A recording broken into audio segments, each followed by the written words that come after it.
Of course, there are tons of films and TV shows that have showcased these majestic creatures, but few have been able to create the kind of hype that the Game of Thrones franchise has been able to do. So, here are the top 25 dragon scenes in the Game of Thrones universe.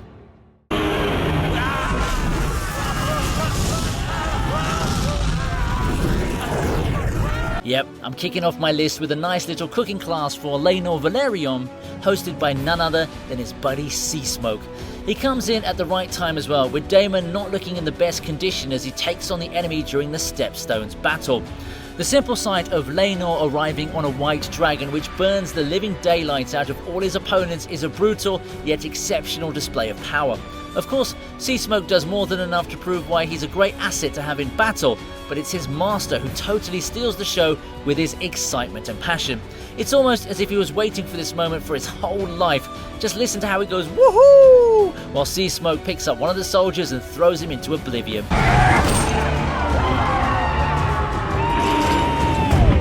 The White Dragon also was an excellent choice for battle because he blended in perfectly with the foggy surroundings.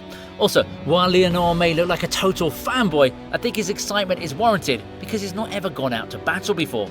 And one more thing, I know that dragons are supposed to be deadly and stuff, but doesn't Sea Smoke look really cute to you? He's like the dog equivalent of a dragon if you ask me.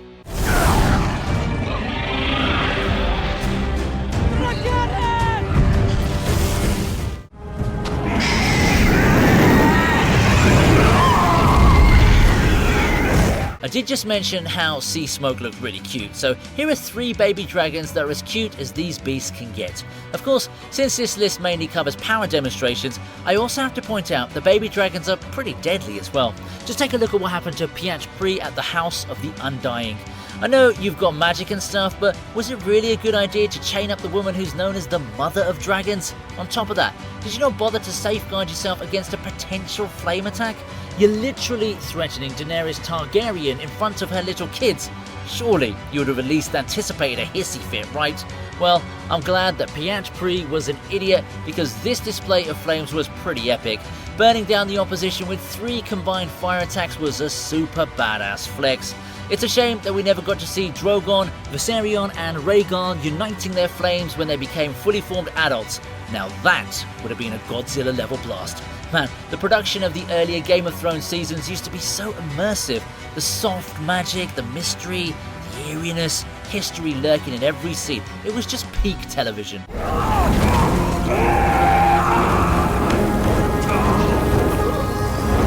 Okay, before we go ahead, let me tell you about a solution that's discreet and super effective.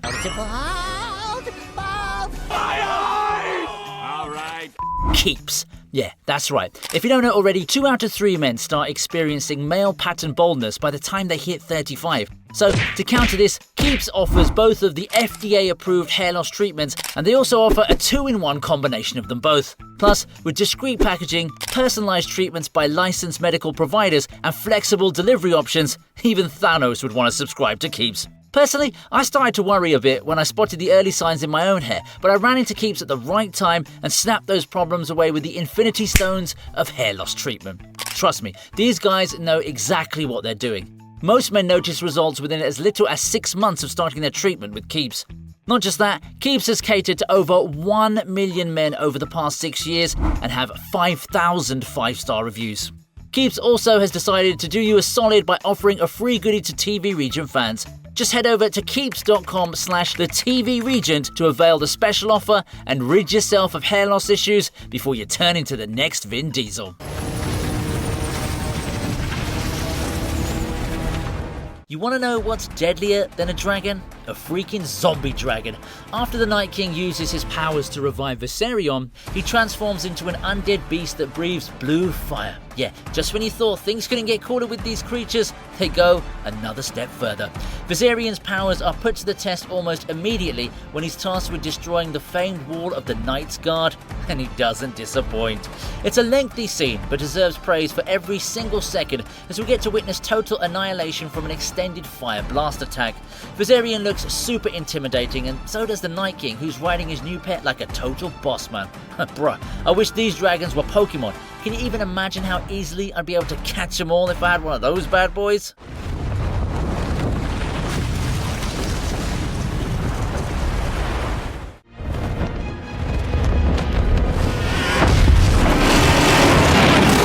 You want to know what's really badass? Dropping down on your rivals with your pet dragon growling at them in badass fashion. Like, what can they even say at this point? You're late? Just go like, yeah, I couldn't find any parking, so I thought I'd make the coolest freaking entrance of all time. Daenerys showing herself to the likes of Cersei and Euron this way totally cemented her dominance, especially when you could see both Drogon and Rhaegar flying above. Yeah, it was a bit sad not to see Viserion with his brothers, and he could have actually pushed the enemies into thinking that dragons weren't invincible after all. Anyway, from the look of Cersei's face, she was clearly not trying to show that she was struck with fear the moment she put her eyes on Drogon. And Euron's face basically said, "Ah, damn it, I'm with the wrong queen." Now this scene is obviously a badass showcasing of power by displaying the sheer size of her dragons, but Drogon also shows that he's much more than just a fire-breathing monster. He keeps his eyes on the enemy as he crawls down into the arena so that Daenerys can focus on climbing off his body. He then slowly dips down to an almost painful looking level so Dany can dismount. See, now that's what I call a good son.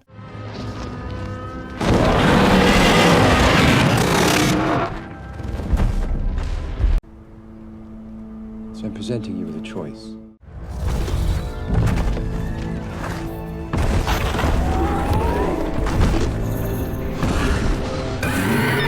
Daemon Targaryen is easily my favourite character from House of the Dragon because even though he's supposed to be a shady dude with selfish intentions most of the time, he completely owns his persona and doesn't shy away from acting out however he pleases. Of course, his dragon Caraxes is pretty much the spitting image of him if you consider how faithful and loyal he is to his master's goals. Dude's being given the name of Bloodworm, so it makes his red coloration all the more terrifying. Here, when Daemon presents an ultimatum to the Kingsguard at Dragonstone on whom to swear fealty to, we can see Caraxes stepping out at the exact same time Daemon wants him to flex his size and power. It's almost as if they've got a singular mind. Even when Daemon took Dragonstone, the same thing happened, and that's what's great about this scene, as there's no need to even speak a word. We've never heard Daemon say Dracarys because, presumably, it's made to seem like he doesn't really need to do that. The real display of power over here is loyalty, and if I had a dragon like Caraxes, I'd probably feel invincible. Swear anew your oath to Rhaenyra as your queen. What do I hold on to? Whatever you can. It still pisses me off to this day that they ended Rhaegar in the silliest way possible. You don't just discard a freaking dragon with a random shot. That should be a criminal offence. Anyway, I'm not here to criticise the last season, I'm just going to pick and choose the few scenes from it that were actually good. Jon Snow's first fight, for example, was a majestic ride that had us all cheering not just for him, but also for Rhaegar. A wrongful death aside, Rhaegar had to just step aside and watch as Drogon got all the love in the world from their mom. Daenerys would only ride Drogon, so it clearly made his sibling a little bit jealous. Here, when he finally found a suitable rider, he made sure to show us just how good he is with his flight powers. Also, the way they downplayed Jon Snow's bonding with Rhaegar was another mistake from the writers. There should have been more of an emphasis on this phenomenon because dragons don't just let anyone ride them. Either way, it's a magnificent sequence, and I loved how Jon tells Dany that she's completely spoiled horses for him. You've completely ruined horses for me. Plus the fact that Rhaegar is named after Jon's biological father is even more poetic.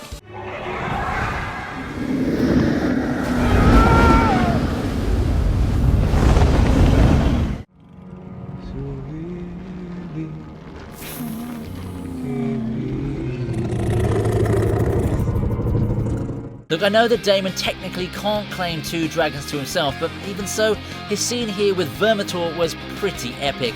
The power demonstration on display is that of the giant dragon breathing fire against the backdrop of darkness, and it makes the scene look a lot more menacing and scarier than anything else we've seen in House of the Dragon so far. However, I also want to give props to Daemon for not quivering in fear upon the sight of such an overpowered beast. Sure, he already has Caraxes bonded to him for life, but I guess it doesn't hurt to have a side dragon as well. Plus, the dude was literally singing to the dragon, so that makes this whole sequence look like some kind of mating ritual. Of course, that's not a detail I want to go to because I'm still traumatized by the biological implications of how Donkey and Elizabeth became a couple in Shrek. But yeah, that immense size, those deadly fangs, and that display of flames, they all culminated to give us what could be one of the most deadliest dragons on show for Season 2.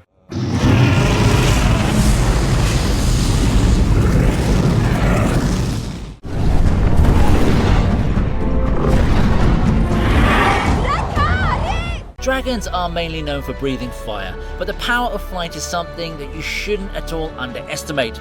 Take this scene for example. You've got two of the strongest dragons in the Game of Thrones universe in a bit of a flying competition as each of them tries to one-up the other in extreme fashion. Daemon and Caraxes were totally owning it with the way they went about their business, but even though Vhagar was old, she still put on a pretty cool display with Laena. The fire blast towards the end was a pretty cool flex, but then Caraxes surpassed it almost instantly by flying right through the flames. I know I just spoke about Daemon being a boss man for singing to Vermithor, but this scene easily trumps that, no questions asked. Another thing the creators did very well here was the variety they gave to the dragons. This scene pretty much demonstrates that aspect perfectly, and you can tell just by watching how they fly. Vhagar, being the largest dragon in the world, is essentially a tank. She's all power, moving in smooth, fluid strokes. Caraxes, meanwhile, is a lot leaner and more aerodynamic, so he's able to pull off tighter turns, steeper dives, and can be a lot more acrobatic.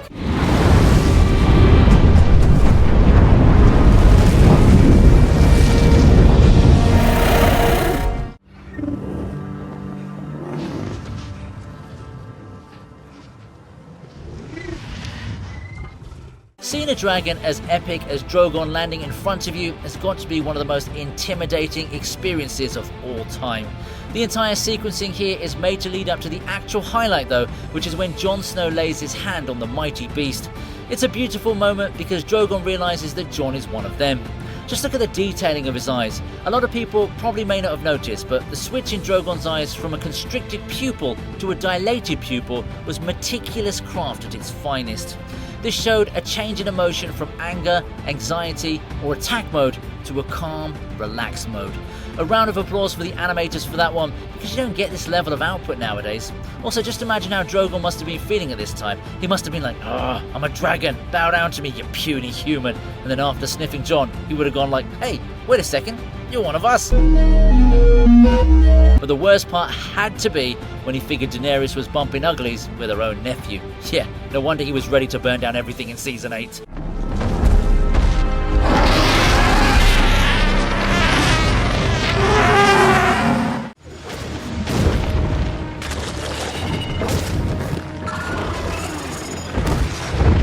Look, this is actually a split between two scenes, and I'll cover the second half later on, but for now, I just want to talk about the moment where Viserion is reunited with his brothers Drogon and Rhaegal.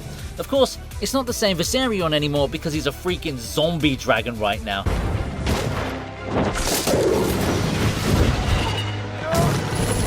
The power demonstration here is primarily how he bosses around Rhaegal for a bit before Drogon decides to take matters into his own hands, or in this case, his wings and claws.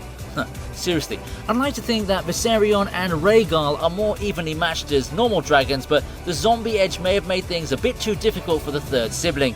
It's more of a fighting flex over Rhaegal, and I feel that this humiliation was mainly because Jon Snow wasn't nearly as trained when it came to fighting zombie dragons. It's kind of funny actually, because Kit Harington is also in the How to Train Your Dragon franchise. Even the way Rhaegal crash lands shows that he wasn't going to last much longer. Once again, I want to remind you that I'm not covering the main fight because that's going to come a little bit later.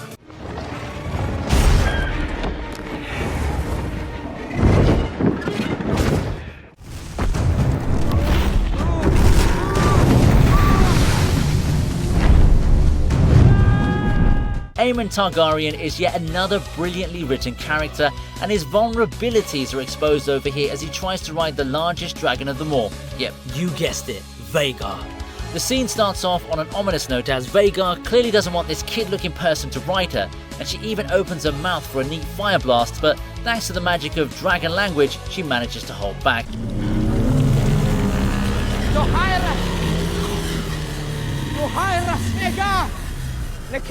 This is yet another cool trick that dragons have. They can stop their fire blast midway, which showcases the amount of control they have over their own power. But yeah, on a serious note, come on bro, let the old lady take a nap, will ya? Of course, the best part of this sequence was the actual fight, which was a bit shaky for Aemond at the start, but went on to become a classic moment. My only issue with the scene is that it's poorly lit in the TV show, and it's been so annoying for fans that they've actually tried to light it up in some cool YouTube edits. But yeah, it's nice to know that an old lady can still give you a nice ride.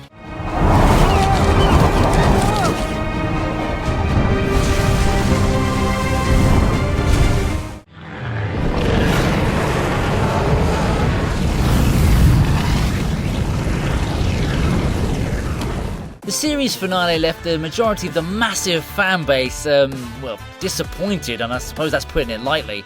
I don't know what kind of edibles the writers were on at the time, but at least they gave us one final fire burst from Drogon when he melts the Iron Throne after seeing his dead mommy. Pretty much everyone was wondering why he didn't make a nice roast out of Jon Snow after such a traumatic sight, but I guess even dragons get 21st century symbolism nowadays.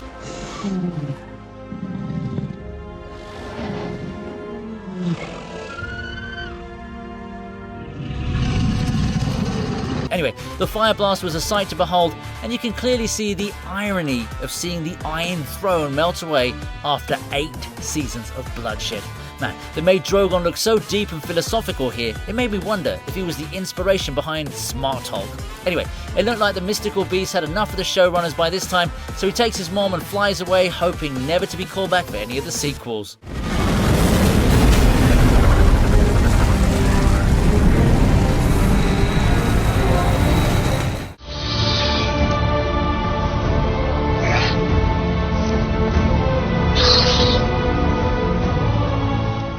Now this is how you close off the first season of what was supposed to be the most epic show of all time, until they mess it up all in the final moments.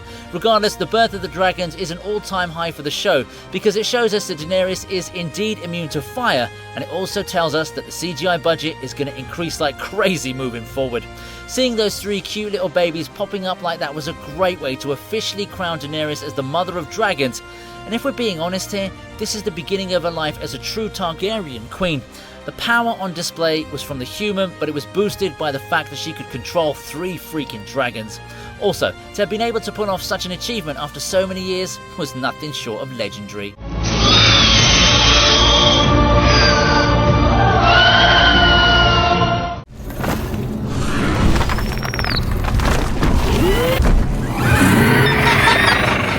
Don't you love it when a couple of dragons are used to show off your power? That's kind of what happens here when Daemon and Rhaenyra face off in a war of words. The main flex obviously happens when Caraxes gets ready to scorch all those soldiers opposing his master, but then to have Arrax also showing up like that was a nice little cherry on top of the cake. I gotta say, Caraxes reflects Daemon perfectly. They're both moody, different and terrifying. The books say that Daemon was more of a snake than a dragon, meaning he's cunning AF. Now, take a look at Caraxes. He has the shape of a snake. That's pretty neat, huh? Oh yeah, and I know I've mentioned this before, so I thought I'd let you in on some trivia. It appears that the showrunners considered the anatomy of Caraxes quite carefully and purposely made his roar higher pitched due to his long neck. The attention to detail in this series is incredible, and this particular sequence also highlights how in one single command, these beasts can wreak havoc with no one being able to do anything about it.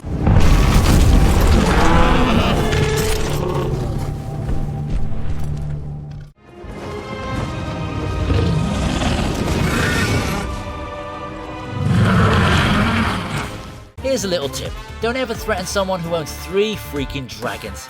Now that might seem like common sense to us, but the Masters clearly didn't receive the memo, did they? Like, why are they even called the Masters? They're more like Dumb and Dumber. Moving on, Daenerys ain't got time for exposition, so she summons Drogon and flies away, after which she sees Viserion and Rhaegal break free. The epic trio joins forces and burns the Slavers' Bay fleet with one simple command: Dracarys.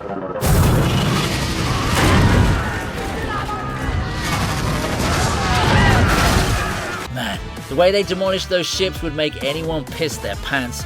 It's not just the flame powers on display here, we also get to see some awesomely animated flight visuals, and it's a nice little cherry on the cake to see the Dothraki army killing those weird sons of the Harpy.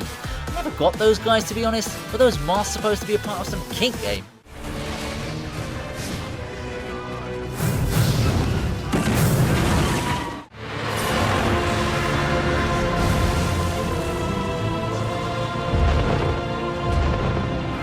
The Night King is one big baddie and his undead army is even scarier. The epic battle in this penultimate episode of Season 7 was a sight to behold for many reasons, but the standout was easily the grand entrance of Daenerys and her deadly threesome.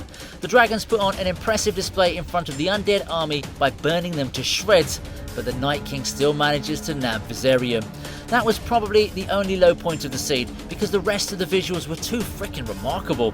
The backdrop of night against the deadly flames served for an amazing contrast. I mean, even the DC execs could learn a thing or two about dark lighting from these scenes. But yeah, it was a heroic effort from Daenerys to save Jon Snow from certain death, because, well, he's a nephew slash lover slash future murderer. I know, it's complicated.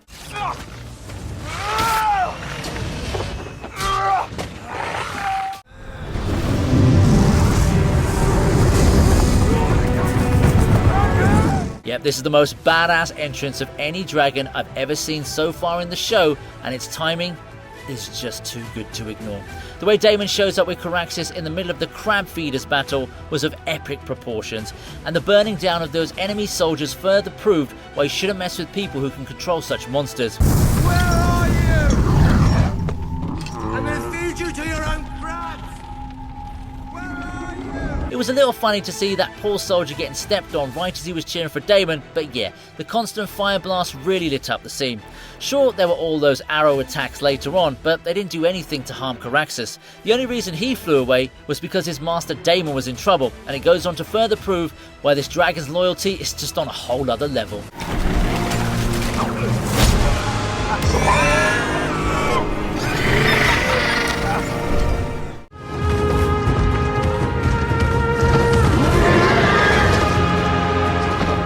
A child's love for his mother is one of the strongest forces in the world. It's the kind of family bonding that would even put Vin Diesel to shame. Anyway, teenage Drogon has a little argument with Mommy and doesn't respond to her, so Daenerys is left on her own against those weirdo sons of the Harpy as they try to assassinate her and end the series whilst it's still amazing. However, Drogon awakens his inner Dom Toretto, so he rushes to the venue and kills a bunch of those assassins in literal Fast and Furious manner. That's my girl. Remember, the dragon still isn't fully formed here, so he was bound to struggle against an endless army of goons. But he still puts up an awesome fight and causes a lot of damage before saving his mother dearest and flying away. Now that's how you execute an amazing cameo.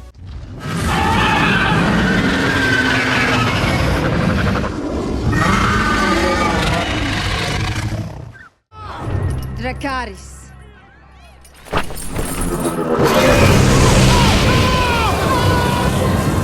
You've got to hand it to Daenerys Targaryen. She truly rose to prominence after getting in touch with the dark side. We see it in full effect when she negotiates with the Valyrian Lord for the Unsullied army. I know she kind of seems savage for trading in her own baby Drogon in exchange for control over an army of impotent soldiers, but it turns out to be a devious plan that would make any Ocean's 11 fan proud. Dovageris!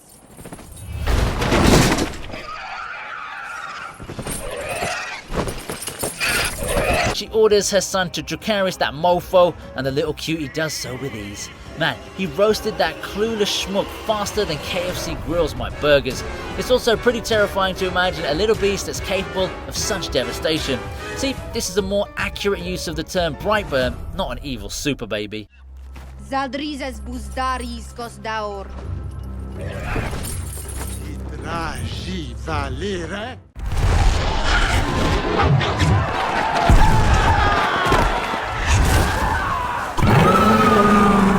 Now this is how to make a threat, that too without having to speak even a single word.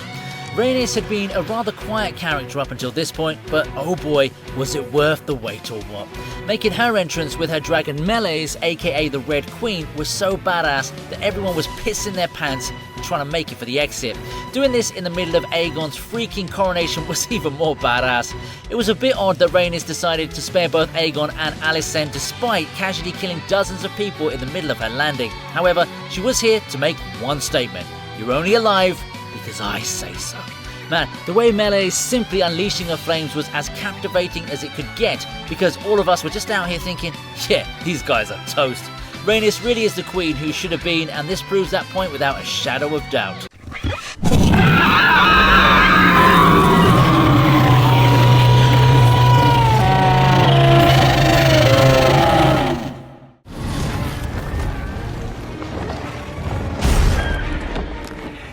about power demonstrations, it's always regarding a battle, so it's about time I introduced a full-on dragon versus dragon encounter here. Yep, the battle between zombie Viserion and good boy Drogon was something everyone was expecting the moment they saw the Night King awaken his new warrior. The fight wasn't as long as most of us would have expected, but that's okay, because it was almost euphoric to see the blazing red flames of Drogon counter the icy blue flames of Viserion. The dragons have a decent go at each other, and it does seem that Drogon had the upper hand, but at the end of the day, it was Arya Stark who put everyone to rest with her sneak attack. Yeah, that moment has its fair share of lovers and haters, and I guess it was the trigger that brought that Game of Thrones meme to life.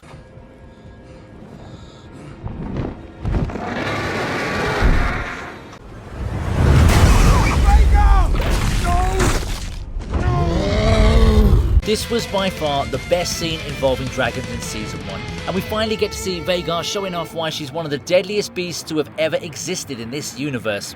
The chase against Lucerys and Arrax was always supposed to be a little tease from Aemond's side, but he clearly didn't anticipate that Vhagar was going to act of her own volition and freaking eat up poor little Arrax and Lucerys.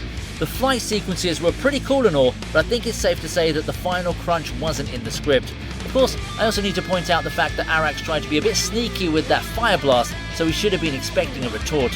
That granny wasn't going to let such a thing slide, and the cinematography here totally enhanced the gruesome nature of what we just saw.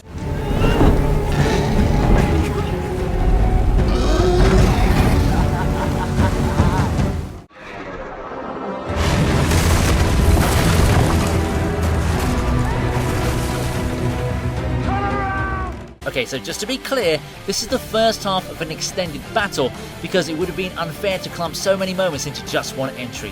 After losing Rhaegar, Daenerys has pretty much had it with Cersei and the Iron Fleet, so she executes an all-out attack with her beloved Drogon.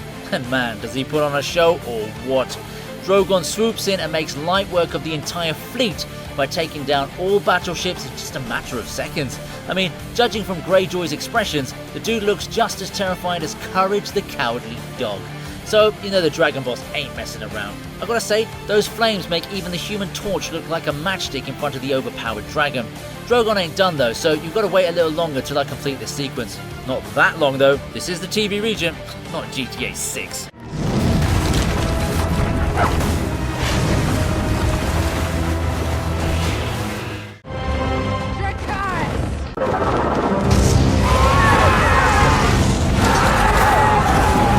Don't you just hate it when your entire army is ambushed by a dragon that's capable of wiping out an entire city in just a matter of minutes?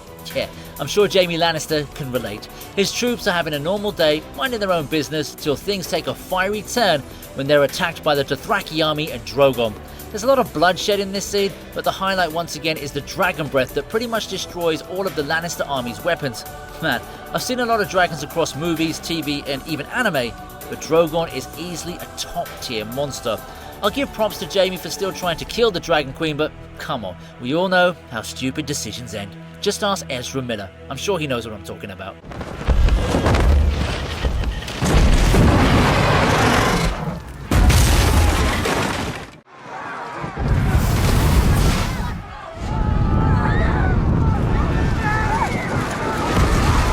See, I promised I'd be back with the rest of the scene, didn't I? After taking care of the Iron Fleet, Drogon moves to King's Landing and does what he does best: burn. And I'm not talking about a comedy stand-up special. The merciless beast makes his way all over the kingdom and burns down everything in his path without even the slightest bit of hesitation. It really was amazing to witness the magnitude of such power, even though the person commanding him is a little princess who only likes to see her subjects bend the knee. After this scene though, I'm sure everyone was ready to bend their knees back and even bend over just to survive. Just think about it, Drogon managed to destroy a freaking city filled with people and soldiers without even breaking a sweat. Can you imagine how destructive he could have been if his mom was Hela? Or worse, if his dad was Thanos? Actually, this could be a possibility considering we're in the middle of the multiverse saga.